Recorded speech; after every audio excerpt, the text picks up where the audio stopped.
sit back with a sarsaparilla and enjoy.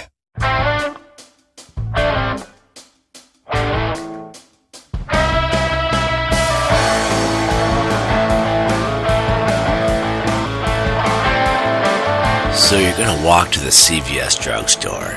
You got to pick up some hemorrhoid cream and jock itch spray for a friend, of course. And we'll say it's a mile away. Now, to get there, you're first going to have to walk a half mile, right? You got to get halfway there before you can get more than halfway there. And then you have to get another halfway there. You got to get to a quarter mile away.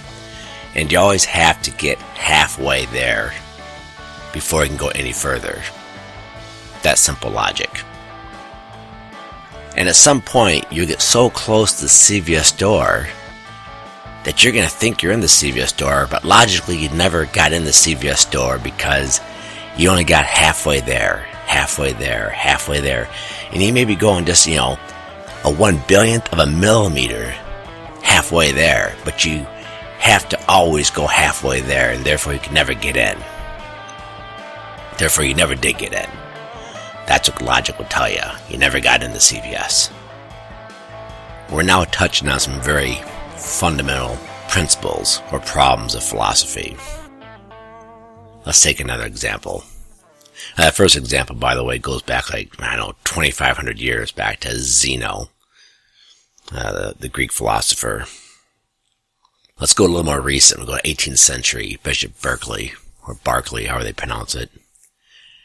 Barclay came out and said, things don't really exist.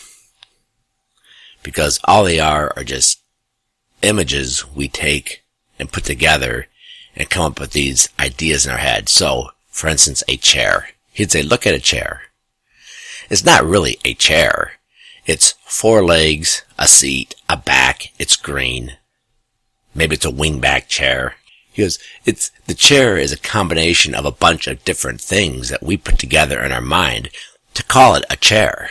So the chair in itself doesn't really exist. Bishop Berkeley, his was like an extreme idealism. He said, the chair doesn't exist. It's just an image, and it's an idea in our mind. That's all it is. And logically, he can't say he's wrong. Shift forward to the 20th century. A man named Ferdinand de Saussure came up with the idea of structuralism, where he said, individual things don't really exist. You can't name them. All they are things in relation to other things. So the chair doesn't really exist, because if all you had was just a chair, that's all there would be in the whole world. It's like the old Buddhist idea of Atman. It's like that's all there is. It's a chair because it's not a couch, and it's not a dog, and it's not a ball. That's how I know it's a chair. It's in this overall structure of language is why we know it as a chair. But there is no chairness, nothing that really makes it a chair. It's just relation to other things, and logically, de Saussure is probably right. Now, many thinkers have taken these limits of logic and said, well, there is no truth. Now, to my way of thinking, it's obviously wrong. None of these things mean there is no truth. Truth is just the correspondence of ideas in your head to reality. So if I say there is a microphone in front of me, or if I think that to myself, there's a microphone in front of my face right now, that's true. There is. I'm dictating this podcast, and there's a microphone here, and that's truth. My idea in my head corresponds to reality. That's truth. But these logical objections to truth, they do cast serious doubts on the ability to articulate what truth is. They cast serious doubts on the ability to reason to things, to explain things. They do cast doubts on logic itself. You logically can't get past these things. It's interesting. On the Zeno one, the very first one, and the idea of only get halfway there. I think it was a Stanford University Encyclopedia of Philosophy. They have a huge entry, and I didn't read it. But I think it goes on for pages about how mathematicians have gone through and tried to explain the way around this thing. And it's my understanding the conclusion is, I probably didn't really get there, but they have all sorts of charts and arrows going back and forth. It's pretty wild just to glance at it. But anyway, so I'm a little bit sympathetic to the idea then that people then kind of reject truth in general. Let's face it. If you can't explain it, if you can't use logic to prove it, and that's really what we're coming down to. You can't use logic to prove these things. There is a natural human reaction to reject it. And many people have. Many philosophers said, well, there is no chair. You never did get to the CVS. The structuralists, nothing really does exist. It's all just all part of this great big web, the structure of web that goes across society, goes across our world. There is no reality at all. So how do you get around it? A contemporary of Bishop Berkeley heard the story as his associate Boswell was explaining to him that, when you think about it, Berkeley's right. Berkeley's idealism was right. These individual things, they really don't exist. He goes, how would you refute it? It's irrefutable. And Samuel Johnson responded, I refute it thusly. And he kicked a great big boulder. Probably not a boulder. I call it a stone. But I think Boswell actually said he kicked a rock down the road. Johnson's point is, obviously the rock exists. I kicked it. I moved it. Therefore, I'm using common sense to show, yes, it's refuted. But even a first grader can tell you he didn't refute anything. Not with logic, anyway. He did it with common sense. And in this sense, what is common sense? What do you mean by common sense here? Let's face it, it's really an act of faith. You're making an act of faith to say that stone exists. I can kick it. I can move it. That is an act of faith. It might be a tiny, tiny, tiny act of faith. Okay. It might be common sense. Yeah, perhaps. In fact, it is. We do all have that common sense that the stone exists and Samuel Johnson kicked it, and you can kick it, I can kick it. But you can't deny that tiny act of faith, that common sense, that quote-unquote refutation, it is an end run around logic. That can't be denied. It's an end run. You're not taking logic on mano a mano. You're bypassing it. And that bypassing, that's absolutely crucial. You need to understand that. If you're gonna philosophize, you're gonna start trying to grapple with postmodernism, whatever it is, you need to understand you're taking a small act of faith there. You have to understand there are limits to logic. And that when you're gonna say, no, that stone exists, that chair exists, when you're doing that, vistas of reality open up before you. That's why you're going to be joining a school of thought called the Realists. Because once you take that small act of faith, you can use logic. Again, you have that little act of faith, that little piece of common sense. At that point, logic just opens up a huge panorama of reality, both scientifically, in the real world, and metaphysically. You can start reasoning the things about God, about eternity, about the soul. All these vistas of reality open up to you. That is probably the biggest accomplishment of St. Thomas Aquinas. I think G.K. Chesterton called him the common sense philosopher. Not sure about that, by the way. But Thomas Aquinas was a very common sense philosophy. Idiot scoff. He was debating how many angels could dance on the head of a pin. It's like, no, he didn't. No one debated that in the Middle Ages. That's just an old canard brought up during the Enlightenment to discredit the Middle Ages. Which, by the way, everyone's realized now the Middle Ages are freaking riveting all across the board. And that the Enlightenment just rejected the Middle Ages as like 1,000 years of darkness, and that's absurd. You have all sorts of Middle Age or medieval studies popping up. In fact, you even have feminists getting in on the act at this point. Fascinating, by the way. I never knew this. I guess Kalamazoo, Michigan, right in my backyard, hosts one of the biggest medieval studies festivals like every summer, something like that. And I never knew it. I heard it on a podcast like out of New York. I was like, how come I had to hear about this medieval festival off a podcast from, New York or LA where the frick it was produced when it's 45 minutes from my house. Anyway, Thomas Aquinas, his accomplishment was kicking that stone, back in the 13th century, taking that small act of faith and then developing a huge system, if you will, a huge mode of thought that still informs the Catholic Church to a large measure to this day. But on the flip side, and I've raised this a couple times in this podcast, and I'll continue to raise it because I think it's crucial. On the flip side, at age 49, he shut down and said he could write no more. Joseph Pieper called The Silence of St. Thomas Aquinas because he saw something that told him, all this reality that I'm seeing, all the stuff I'm writing about, it's straw.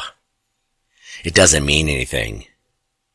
He kind of, like, whatever he saw wiped out the reality as he was constructing it. It wiped it out more effective than anything Jacques Derrida and an army of postmodernists could do. Just wiped it out in like one fell stroke. So perhaps the greatest realist of them all, the biggest stone kicker of them all, Thomas Aquinas, he kind of reverts at the end of his life. He goes back almost like a postmodernist type idea. It's like, all this realism doesn't mean anything. It's all pointless. There is no reality. Now again, he didn't say that. I don't think he said much of anything after he had his vision. But he became acutely aware that there's something out there that does indeed transcend logic. It goes beyond your ability to reason to it. It is the is. It's the God of Moses. I am who am. And we can't get to it. We can't get to that whole. It transcends logic. It transcends subject-object. It is that existential gap I talk about so often in this podcast, and I talk about it for a reason. So Thomas Aquinas, in a way, kind of said, well, I started my life, as a philosopher with that little stone kicking. I accepted on faith that the stone exists. And then I erected this edifice of reason and realism that's extraordinarily powerful. Even atheists say it's amazing what this guy did. But then when it all comes down to it, it's like, there's just so much more. It's almost like he fell into like, not the skepticism like of a Jacques Derrida or postmodernist, but he basically said, no, there's the existence that's out there is so much more powerful, so much more than what we can see through our studying of essences or subject to object. There's so much more to it that this stuff is just all pointless. And these are just concepts you just need to be aware of. Things you need to struggle with. Things you need to be aware that you're going to hit some limits. That's what you can get to. When you start treading these waters, and again, we started this segment with some very fundamental philosophical truths, and when 8 minutes, we've come to the conclusion that, there might be just stuff out there that we can't even start with the fundamental truths with. But when you do that, you start seeing the truth of things like Zen. Zen's all in on this. The Silence of St. Thomas Aquinas. Why do you think the Zen master shouts? He wants his pupil to stop thinking of subject-object, stop using logic, stop using reason. Why do you think he whacks his pupil like with those bamboo cords when the student starts asking questions? Why do you think the Zen master, they use koans, K-O-A-N? They're just basically, they're not even conundrums. They're just absurd statements. Like for instance, one of my favorites, some student asked a master some complicated question. I don't know what the frick it was. And he replied, he goes, I once made a cord of hemp that weighed 5 pounds. That was his response to this question. He's like, then I'm not going to answer the question at all. And they had these koans that basically they're absurd because they transcend logic. So Zen, on this whole concept, they're saying there is something there. Now that's the Tao. Zen, as we've discussed, is the love child of Buddhism, Mahayana Buddhism out of India, and Taoism in China. That's Zen. So they know the Tao is there. That thing that just is. They acknowledge that there is this existence out there that can't be logicalized to or reasoned to. And that whole strain informs the whole Western philosophical tradition. Right down, pre-Plato, all the way to the postmodernists today. That strain of struggling with that idea that there is an existence, there is being, some permanence, something out there that you can't get to logically. the postmodernists, I'm also going to finish this up, I wasn't sure I was going to go this far, the postmodernists deny that.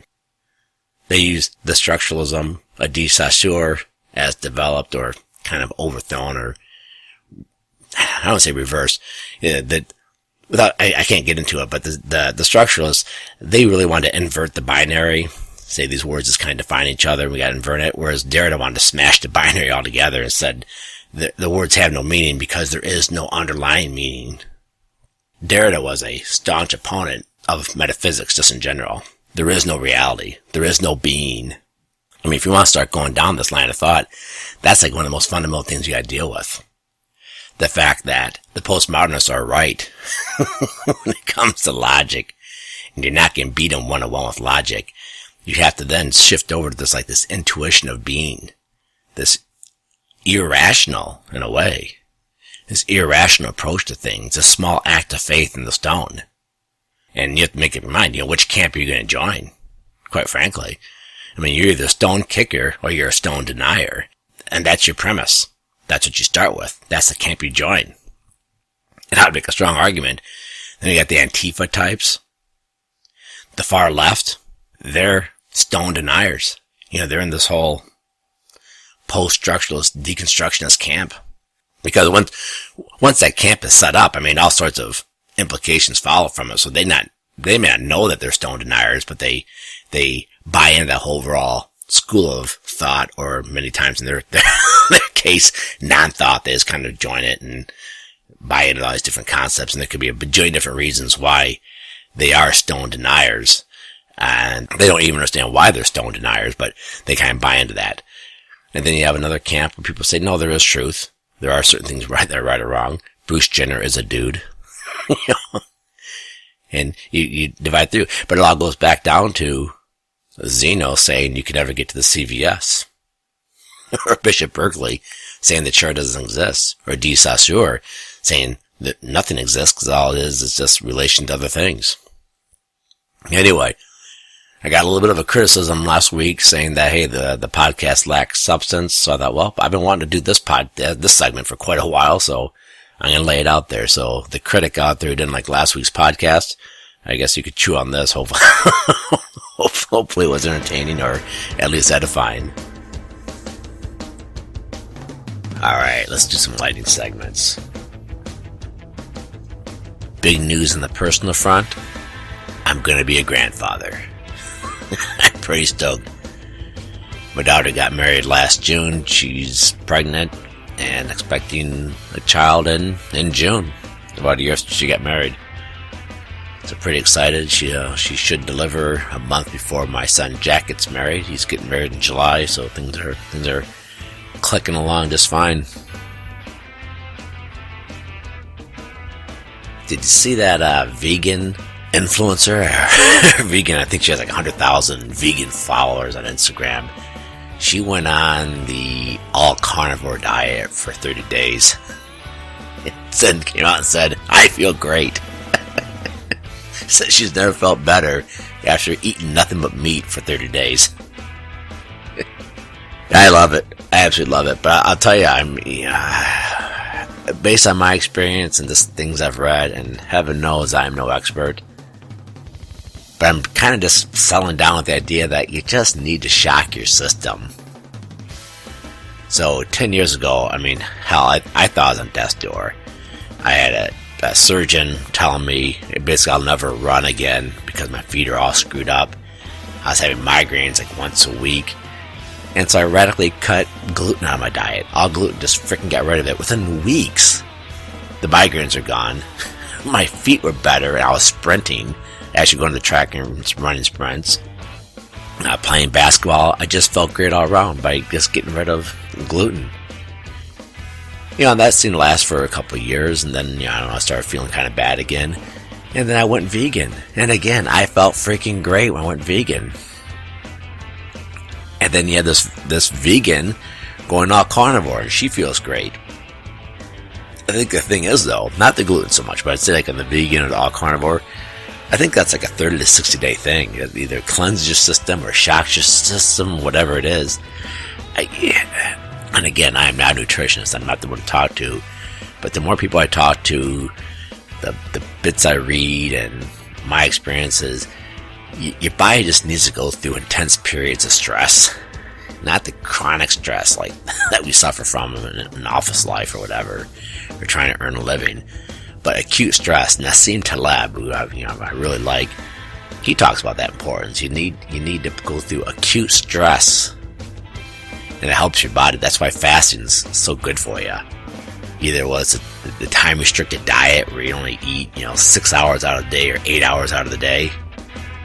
So effectively you're fasting 16 to 18 hours every day, day in, day out. That's what I do, by the way. I really enjoy it. It's hard. Well, it's not that hard. I'll give you my secret here in a minute. Or actually go on a day or two without eating at all. There's growing body of evidence that is highly, highly effective. The National Institute of Health just came out with a study that said, yeah, time restricted dieting, that's really good for you. Basically shattering 100 years of saying breakfast is the most important meal of the day. That's crap. That's absolute crap. Going 16, 17, 18 hours a day without eating turned out to be really good for you. And 10 years ago, when I first picked up on that concept, it was all cranks. My doctor's just like, oh, that's awful. That's just this crap you read on the internet. Those people don't know what they're talking about. It's you gotta have to have a good breakfast. Good breakfast. And it was all junk. And now it's like, hey, and I saw the article at Harvard. I don't know what publication it was, but they're saying, yeah, going 16, 17, 18 hours a day every day without eating, probably a good idea. The article was something to the effect that, I can't remember, it was an article about the NIH study, or the Harvard article, that said, when you eat might be as important as what you eat. That's the name of the article, so check it out. But again, your body kind of goes through stress, and every day you're putting through the acute stress. It's like, gosh, it's been 16 hours since I ate, and I'm just dying here. And there's evidence that's really good for you. Okay, so you want to get into this 16-hour, 17-hour, 18-hour fast, and you're just bummed out about how you're going to do it. Let me give it to you in a couple easy steps. First off, just skip breakfast and eat. Instead of eating at 7 o'clock in the morning, eat at 8 or 9 in the morning. Actually, let me jump back. First off, don't eat after 7 o'clock at night. Never, ever, ever eat after 7 o'clock at night. Unless you have to. I mean, hey, I come back from drinking on a Friday night and it's 8 o'clock and I'm sitting down at the pizza. So I'm kind of the weekend warrior type thing. But as a general rule, try to 5-6 nights a week. Do not eat after 7 o'clock. And then skip breakfast. So you stop eating at 7, you skip the 7 o'clock breakfast, and you're going to have a snack at 9. That's very doable. If you can't do that, I don't tell you. That's very doable. And so 9 o'clock you're eating, you're at 14 hours. If you can't do that, then eat at 8. Do that for a week, then eat at 9. And then eat at 10. And then eat at 11. Okay, at that point, you are at 16 hours, which is supposedly that's like the holy grail of minimums. You need to get that 16 hours, and you get the benefit of the time-restricted diet. So don't eat after 7 o'clock. Get your body used to not eating until 10 or 11 the next day. And that's kind of where I was a week or two ago. And then I started pulling back on the 7 o'clock.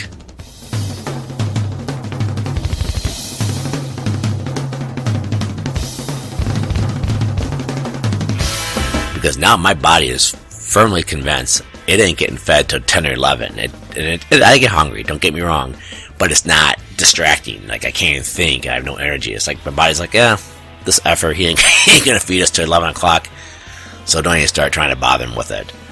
But now I pull back on my eating, I get done eating at 6 or 5 o'clock at night. Now I'm up to 17, 18 hours, and the jump from 16 to 18 is not that hard.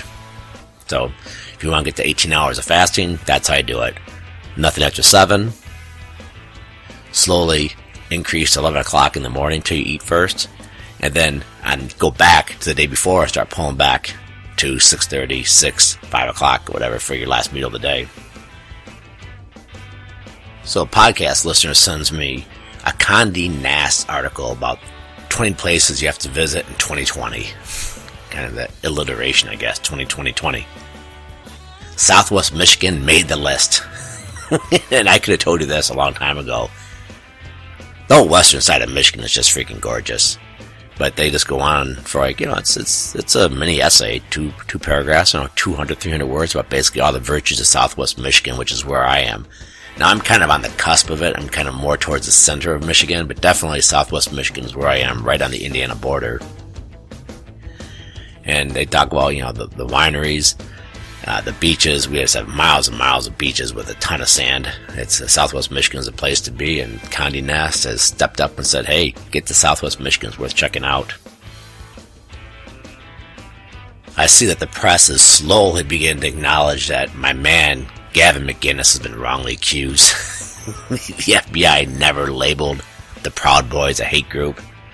I actually saw a newspaper said, it has to be admitted that they never were labeled that. The Southern Poverty Law Center labeled them an extremist or a hate group, but the Southern Poverty Law Center, we all know, is just an absolute freaking farce. It's not just a horrible organization. It's a fraudulent organization based on everything I've ever seen. It's just firmly a political organization of the left, and I say they're fraudulent because they put themselves out there as these objective fact finders. It's like Snopes. Snopes is awful.